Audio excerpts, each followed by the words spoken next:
Welcome back, ladies and gentlemen, to the Gamestar Heroes of the Storm Ember series. Once again, my name is Kit Fox, and this time it is round 3 of the Swiss format bracket.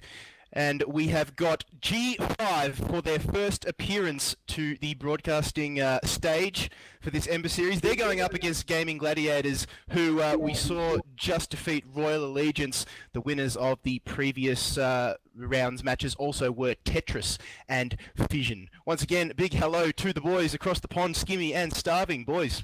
Here we are. G5 up against Gaming Gladiators. G5 making their competitive debut, filling in the sub slot for the old boys from Sweden, Negative Synergy, which I believe actually are in the chat right now. Yeah. Had a quick check in there before, saw Ninja there sort of calling me out. So, bless you, bro. Hope you guys play well tonight. But today, right now, that's what we're focused on. G5 take out Infernal Shrines and Tales of Doom. But GG take out the Battlefield of Eternity and the Sky Temple. Yep, definitely old maps that we see banned out quite often there. Battlefield of Eternity and Sky Temple, quite big maps. Dragonshire being the next one to ban. Following that is Garden of Terror. So, Garden of Terror been falling off a bit in popularity. Not many people liking it as, something that is banned out quite often, Skimmy. It's not one we see quite often on stream. I have a feeling if Black Ops Bay isn't taken out, G5 are going to want to go for it. Yeah, that could be true. I have a feeling. PvE-oriented style map, and look at that, they go for it. That probably comes from a bit of experience with talking them here. Well, when you actually flat with a captain, mate, you kind of learn a thing or two. But here we go, G5, first pick, first ban, Black Ops Bay. What do we expect?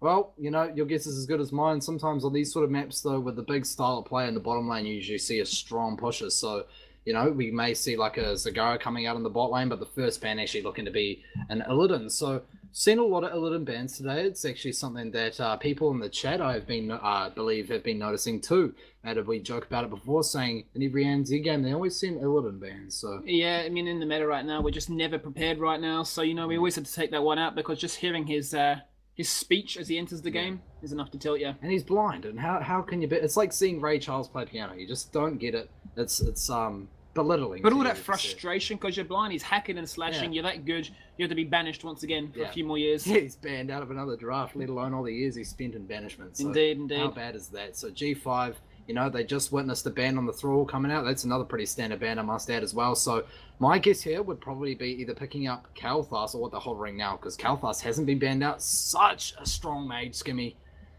Felstead also very good on this map though as well. That's what you do really at the start of the draft. You're kind of exchanging the OPs. So they're cycling through all three right now, be it Leeming, Falstead, and Kalthas. What do they value so much, and how do they want to diversify their draft? A great map for Falstead, and they're going to lock it in. Obviously, no stranger to the global pressure you can bring. Allows him to go from top lane to bot lane, do what he does best. Yeah, definitely. And also with the gust potential with the disengage, re-engages, or just the initial engage can be very, very effective. Yep. Gaming Gladiators respond immediately to that and say, you know what, you didn't pick up the OP Kalthas, we're going to pick it up. We're going to take it. So yeah, definitely. Just looking at that, and something we actually touched on a bit in a previous couple of games, it'd be very interesting to see if Gaming Gladiators went to ban out the Rhaegar or something like that to kind of, choke them into a different support. Well, G5 will get another set of picks before it goes out. So it depends if they actually value it that much. But Sonya right now is being hovered. Yeah. If they're really that concerned, they might have picked up Rhaegar themselves, but Sonya's just too good to leave away, given that Thrall's been taken away. Definitely, yeah. So waiting for the next picks to come out from G5. They now have their own 2 picks to go with that. Yeah. And they're hovering the Li Ming. So obviously quite a strong mage in her own regard. A lot of poke, a lot of range on her. The reset potential as well is so huge. And with the gust, it can actually be quite effective. With the missile build as well. If you single someone out, get the 5 missiles, even 3, you get crit down very quick and you might find yourself dying. So actually locking that in and going for the 3rd. Exactly with that noise as well, I believe. Blizzard are going to actually still at one from you. Going to get some royalties coming on through very shortly. So link your PayPal afterwards, mate. Let's get that one going. But Leeming taken, Rhaegar potentially. I mean, we're thinking it's going to be the option. I think so. When you're up against the Kalthas, it's just so frustrating unless you've got a real good plan in mind.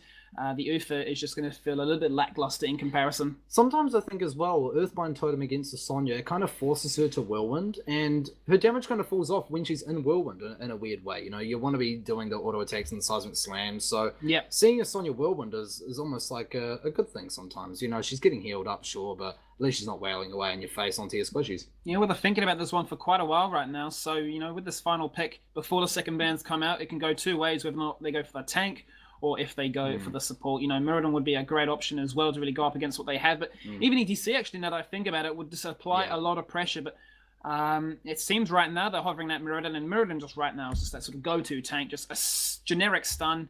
But ETC, I believe, actually is still considered to be the best tank. Yeah, well, it doesn't surprise me. His kit's quite good. He's got a lot of mobility, a lot of self-healing, and you can even build him with quite a bit of damage as well. And of course, both his ultimates are so strong. We've seen stage dive being used so much in the ANZ scene, and of course in the international scene quite a bit as well.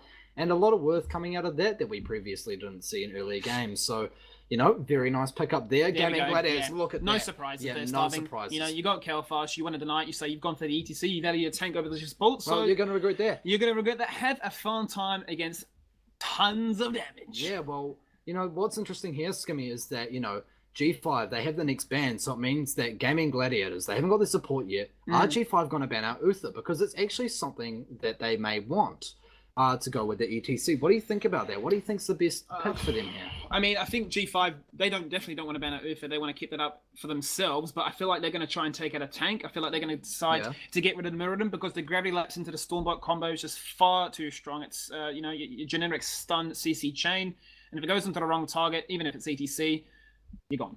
I was thinking even maybe a Tassadar or something like that because of Sonya has been picked up. Tassadar's still on the board. It could lead into the double semi-support. And not a bad option. You've got a lot of CC to deal with the ETC. But, it's going to have to wait and see here. They do have 10 seconds left in their time ball, leaving no extra time. Yeah, they're running this one down to the wire. Yeah, Tassadar's being currently hovered, which, like you said, is actually a good pick. Wow, I was actually right for once. Yeah, you're actually an analyst when you want to be, mate. Definitely, for sure. That's fantastic. Good stuff. I feel good about that. Bit of beds. Here we go. But all Gaming Gladiators responding to that and picking up what looks to be an Uther, an ethereal Uther.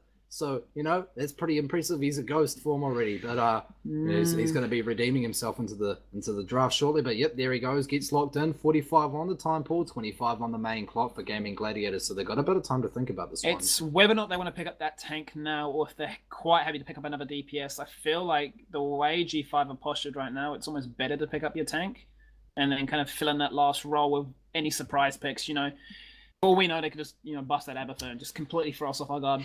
Exactly, and it wouldn't be the first time something like that's happened to us, Skimmy. So, running pretty short on time here. They are looking for the pick. Abathur, wow. Okay, I was going to say that. So you call a pick, I call a pick. I mean, are we gods? Are we gods? Are we gods? What a claim. What a silly claim by the So they're actually going to leave the tank to the last pick, which is interesting. So they lack a little bit of wave clear, I'd say. So potentially considering even going for Johanna to try and actually interrupt the ETC with the Condemn 2. Yeah, definitely. Malfurion being hovered here. Almost forced to go for this mouth, to be honest with you, Starving. Yeah. They need AoE heals, otherwise they're going to have a really bad time. They don't really get too much out of going Karazim, let's be honest. You don't really want to be, divine palming an ETC. It's already his mosh pit. What's the point? Malfurion obviously offers a lot of root potential. It could actually push Sonya into building quite differently, which we talked about last game, picking up a different talent.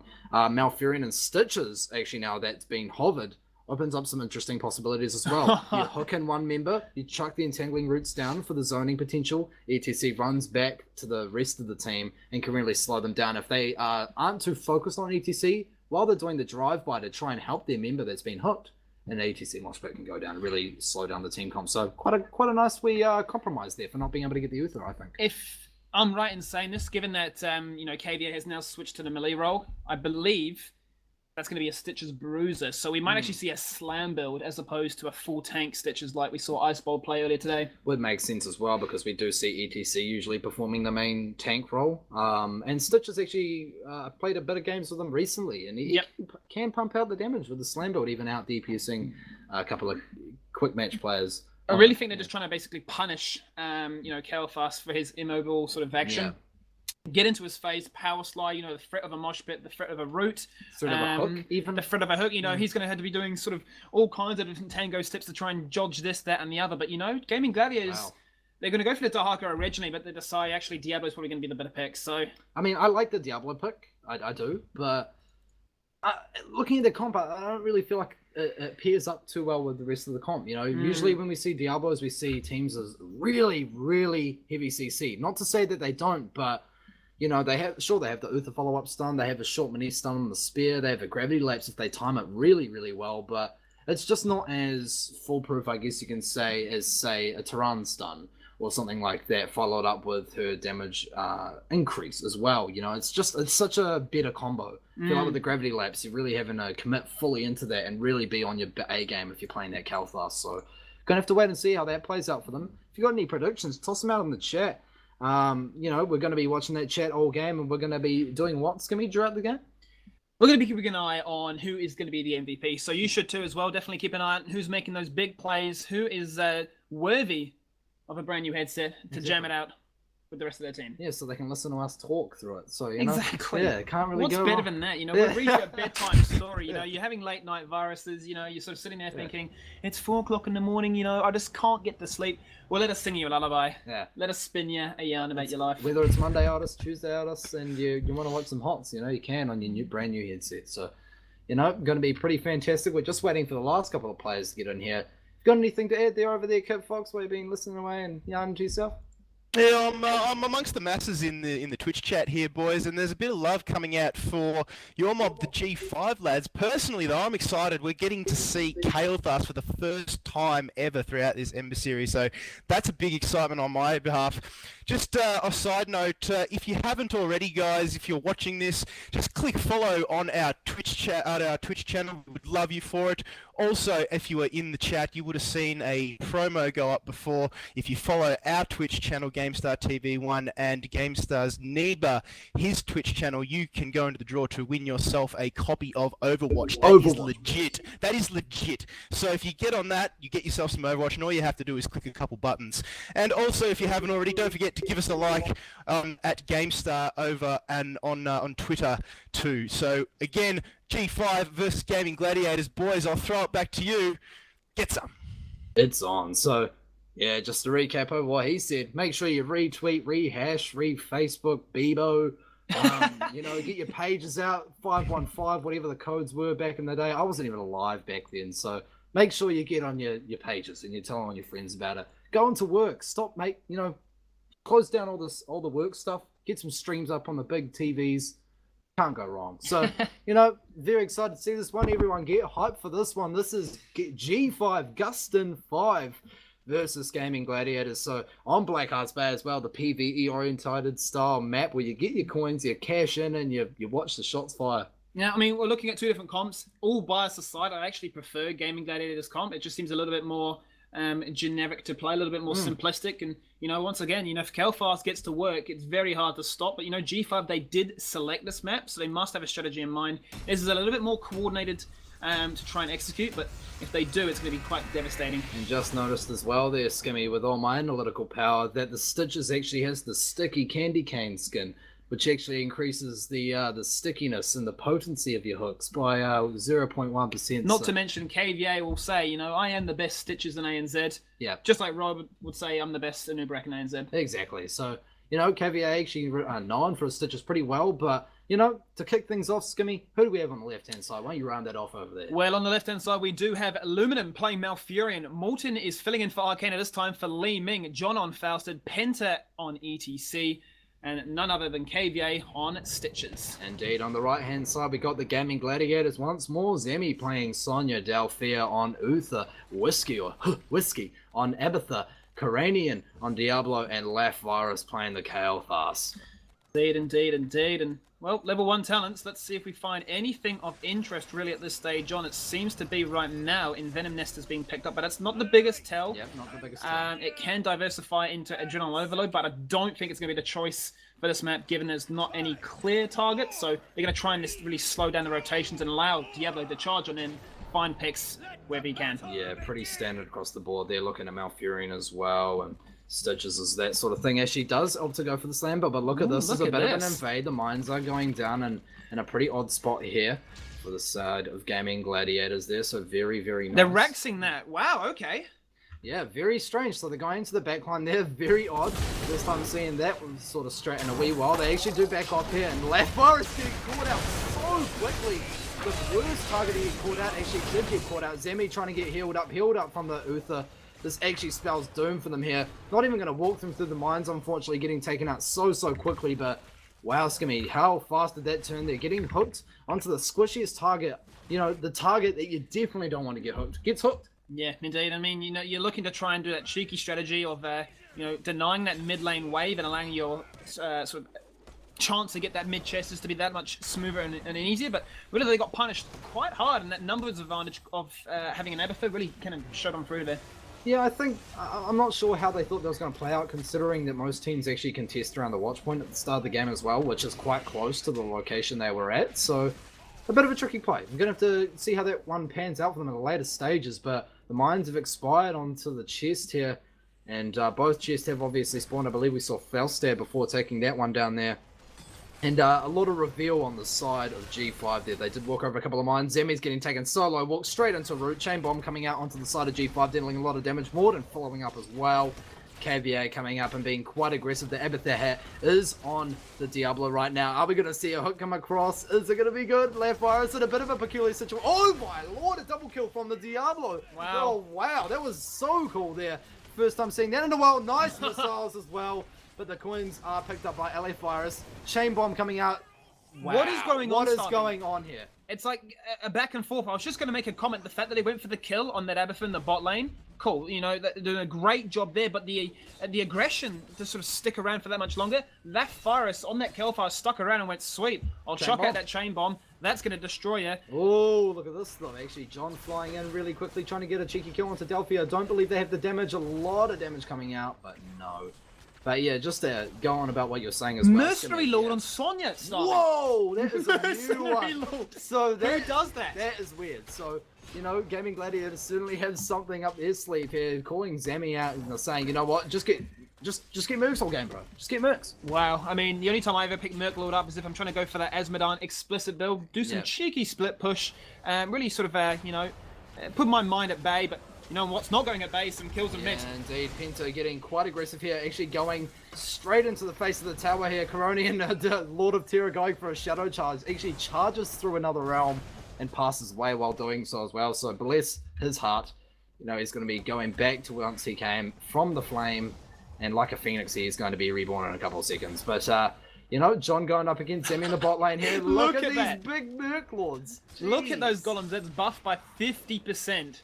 50% more damage, and if that Abathur gets amongst it as well, that's pretty ridiculous. Yeah, there's no Sylvanas to respond to it. Yeah, but it looks like old members are rotating down. I think they actually spotted that before even looking at them. They would have maybe seen that in the talent list as well and just been like, wait, that's pretty strange. So a good team will actually be on the lookout for those sort of things. But maybe a bit of an engage is going up towards the top side of the map. A bit of stuns coming out. Penta actually dodging a nice gravity lapse there, getting chugged into a chain. Very nice coordination there actually from the Diablo, getting to see that nice hook coming across onto left Virus actually from KVA, and both tanks for the side of G5 look to be pretty safe right about now, Skimmy. Yeah, so basically just trade out chest, bot for top, and you know, Zami right now with 9 coins in hand is going to play that Merc Lord game, really. He's just jumping between golems and knights. Right now, 9 coins went in from Morton, and the fight's still going on. Luminum is taking a big beating right now, Starving. Yeah, definitely. Doesn't want to get caught out there. That is still pretty dangerous, but here comes the side of G5. They could actually get a kill here if they play this well. KVA was not slowed down by that nice hook coming out onto Diablo. That is surely a kill. Lovely body blocking. Look how they moved onto that one. Very, very nice. It shows their experience. Merc Lord being picked up. Well, the mercenaries at the top lane, the hard camp, the night camp for Sonya as well. So that's going to be a super strong camp with a 50% buff. Yeah, Morton going for this Arcane Orb build as well. So like last game, expect to see a lot of backline damage. And like we mentioned, the Stitches has gone for the Slam build. So a lot of damage, a lot of CC that he'll bring in the later stages of this game. So definitely be watching him and how he zones at that cow. Yeah, definitely. And Sonya, you know, not scared at all to get a bit aggressive here. It is actually going to be a 4v2 if they actually get into this fight here. No level 10 as of yet, obviously. Gravity Lapse missing onto John. That actually could secure his life for himself. There does walk into that Flame Strike, but it does keep him alive nonetheless. So Aluminum's just rocking up now. He's got the Innovate, he's got the healing, so John doesn't have to back, even though he can fly back anyway. And the split from G5 is actually quite nice from now as well. So they've got one in the mid, one in the top, and both lanes, well, they can both push pretty easily, let's be honest. Yeah, right now a 4-level lead for G5. So early on into this game, a map they're quite confident on. And, well, Cool Down Mule. Yeah. The Mule's been picked up by Abathur, so looking to try and do an old strategy on this map where you delay for as long as possible. Yeah. You don't, like, maybe it's because also they are in an XP disadvantage here, but actually a wee bit of an engage going into left, Virus. You are not going anywhere. Mages with such low mobility get taken out so quickly, especially with this position is like Stitches there. So look at John actually spotting Whiskey here, possibly. He might actually be able to get a kill. Oh, no, but just not that keen. John understanding that, you know, you got to play it pretty chill there. They do spot the Diablo once more. Penta is coming. Caviar as well. Aluminum coming around the other side. Might actually have an attack already. Nice hook coming out from KVA. This is probably going to spell a kill. Indeed, Delphia is going to get there in time. Not enough heals, though. You don't have your double healing yet, my friend. Man, this is not looking too good at the moment for the side of Gaming Gladiators. A lot of picks coming out from the side of G5. I'm very curious behind the reasoning for the mule pickup because, you know, the Mines build is what he's basically focused into so far, and that means he doesn't actually get the slow, which is the main thing of that mine build that makes it so frustrating to go up against. Slower. But look at this, another kill gone to LA Forest Kael'thas. That's what we said. That's what we've been saying all game. They have that front line. They're going to just jump into the Kael'thas. That's why they're happy to give it up, because they're just going to body you and make your life a living hell. But follow through is actually being taken by ETC as well, so he thinks he's Fro right now. He's cosplaying as a tank, and he's going to be doing just a little bit more damage. Yeah, definitely follow through on his riffs there and do a bit of more damage than need be. But it's actually going to be quite effective for him, because ETC does have quite effective attack speed. You know, you're going to be able to get a couple of good kills, or a good couple of hits there. But Zami actually has a lot of coins. Look at all the mines as well. A lot of mines. This could spell something pretty bad for them if they walk through that. But 15 coins going to be handed in here for the side of Gaming Gladiators. 2-level lead now for G5. The game is starting to run away, and they're finding a desperation kill here. They're going for John. Gust. The Gavilaps does connect, but the Gus is just that much quicker, Starving. And pretty much a great situation for John there. Denies definitely dying in a 3v1. I actually really like that Gust as well. You know, sometimes people get pretty hesitant when to pop the ultimate. You might have thought the barrel wall would have been enough, but of course it wouldn't have. And maybe resulted in his death there if he didn't pop that Gust. So very, very nice. APOC and Leap too as being the alternates. There we go. Massive APOC and Leap being popped already. So that's the combo. The big one to be looking out for is already gone. Phoenix being dropped down as well. And a reset for Li Ming already spelling doom for the fight for Gaming Gladiators. Whiskey trying to get involved in the fight, but that's actually an Abatha getting a kill on to ETC. One of the tanks is already out. A big hook as well onto LA Virus. You are probably going to go down. Reset for Li Ming once more. Abatha hat being popped onto the the 360 no-scope from Morton in celebration as well, but really to highlight how that one went down, Starving. The leap came out, but the APOC wasn't there to follow up straight away. When he went for the shadow charge to the generic toss, hook, when he went for the generic flip into the stun, it didn't connect, and there was no Ufa as well, Starving, to actually protect anyone. Definitely, but here comes the rest of the team here. Morton and Luminum, all the rest of the boys actually need to get out of here right this moment. They are charging back in for the rest of the fight here, but I do believe KVA is in a situation where he can actually, you know, kind of force them off. Here he is at full HP, being quite aggressive, and Zami actually looking to pick up this chest. So he's been gathering a lot of coins at the moment. Might be someone you're looking out for your MVP here, but another fight already to break out. Nice Gust being popped by John. Oh my lord, look at that entangle as well. Almost got 3 members, and Zami looking to reposition here. Phoenix being popped by the Kael'thas as well. Zami so low lot. Leap being used defensively as well as a Divine Shield, and KVA actually dropping because of it as well. And Penta looking to go into the back line. Gravity Lapse missing. Whiskey getting a lot of damage dealt to him as the Abatha clone, but look at this, the follow through from the guitar hero himself. Penta on the Baron, like shredding like a boss. Who could have known you could play a guitar so well with hooves? Deary me, Starving. I mean, you look at that, you saw KVA going back to his roots, playing tank. He literally ran in and was tanking, I believe, 4 members. It was G5 versus Sonya, forced to leap defensively at the very last second. They did burn the Divine Shield. She did get escorted and taken out for safety, but...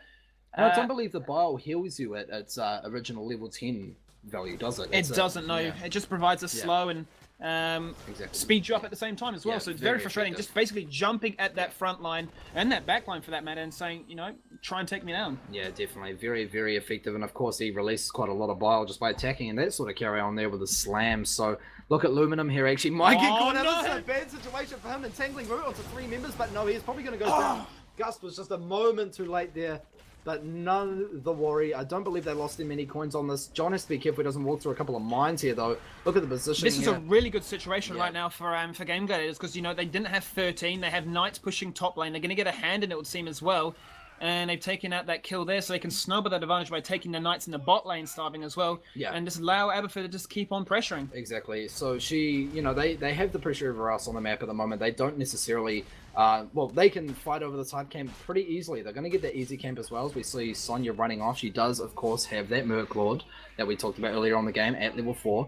And, that's just allowing her to make all these camps that much more aggressive and that much more feral. They're waiting around very patiently. I believe they want Zemi to be here in the fold as well, but the fight is going to break out, Starving. Goodbye! Oh my lord, that combo very nice. Just as he was about to barrel roll out, it actually got leaped on by Sonya. Penta Unleashed, desperately trying to get those coins. Nice Divine Shield. Morton surely would have got a reset there if they weren't really paying attention, so very, very nice.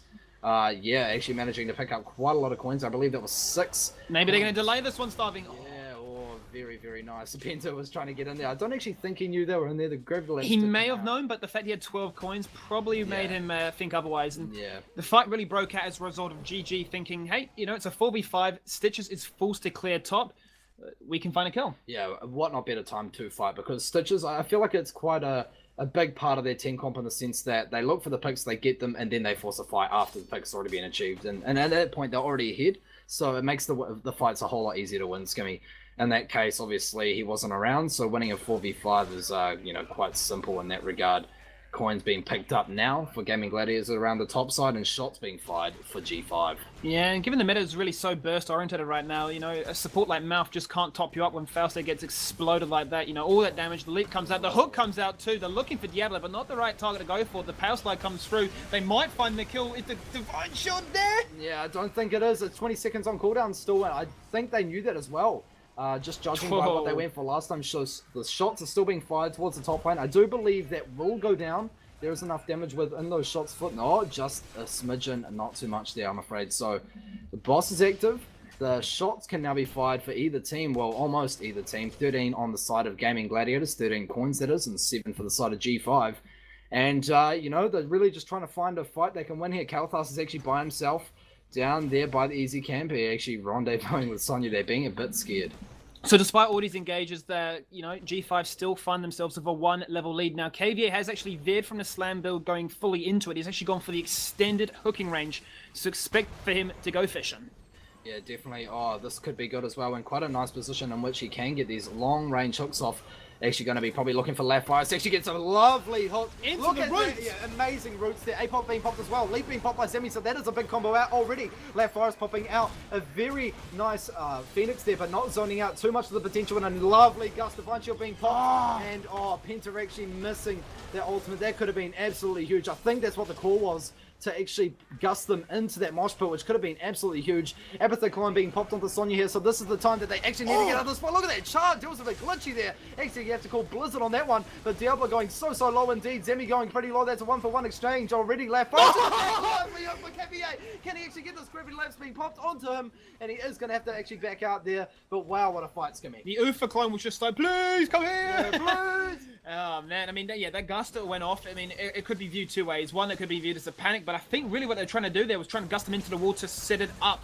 Look how low he was, Skimmy. 80 health on that Kalthas. He's literally toying with the devil itself, and that's why he has Diablo rocking up next to him. Yeah, definitely. I think Diablo would have lost all the stacks as well for the health, I believe. So it's going to make him a lot more squishy. It looks like Morton and the rest of them here are just doing their best to try and get that building down, but I do believe now is the smart time to back out. LA Virus is pretty low. Well, look what Aberfur's been doing in this top lane. He's been pushing it in the entire time, forcing a rotation up from G5. But first of all, G5 are going to say, we're going to hand in some coins. They do have 21 in their possession. Yeah, need to be very careful here, though. Of course, I have played this game enough to know that a play like that, you lose at this sort of point in the game and it can really swing against your favor. Definitely. You lose a lot of coins and can end up losing you the game just like that. So in the later stages of this game, it definitely becomes more PvE orientated. It's not so much about the fights, it's more about how many cannons you can get. Yeah, how fast can you be on the rotates between point to point. So and if you get a pick, it's even easier. But here we go. The Lord of Terror himself, being really aggressive. I'm really liking how he's playing. Sorry, he's being very aggressive, taking that front line very nicely.